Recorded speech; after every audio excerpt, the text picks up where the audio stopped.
pourquoi mes réécritures de mythes sont-elles aussi courtes par rapport aux autres qu'on peut trouver sur le marché. Pour ceux qui ne me connaissent pas, je me présente, je suis Clémence Marais, l'autrice de Médée et Cassandre, de réécriture de mythes féministes. Et aujourd'hui, j'avais un peu envie de vous parler choix artistique, puisque ces deux livres sont techniquement considérés comme des nouvelles et pas des romans, comme ils font moins de 200 pages.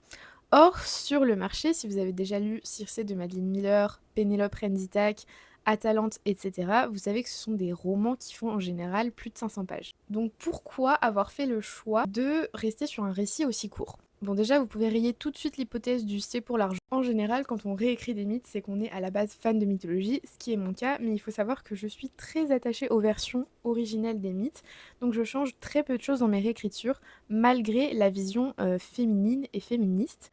Donc tout ce qui est Homère, Ovide, Sénèque, tout ça je connais. Et je tiens aussi au fait que les mythes dans l'Antiquité étaient très souvent racontés à l'oral. C'était plus une tradition orale qu'autre chose, donc du coup il fallait que les histoires soient assez courtes, avec une morale impactante, pour que les gens les retiennent. C'est vraiment ce côté-là que j'ai voulu retranscrire dans mes réécritures, quelque chose de court, mais qui n'en reste pas moins impactant et intense. Je suis très contente parce que j'ai l'impression que le défi a été réussi selon les retours des lecteurs, même de ceux qui étaient un peu dubitatifs face au nombre de pages au début. En plus, j'inclus toujours une bibliographie et une page de notes et de références artistiques à la fin. Et c'est pas un énorme risque économique pour les lecteurs puisque Cassandre est à 10 € et Médée à 13. Dites-moi, est-ce que ça vous arrive de lire des nouvelles de temps en temps ou pas du tout?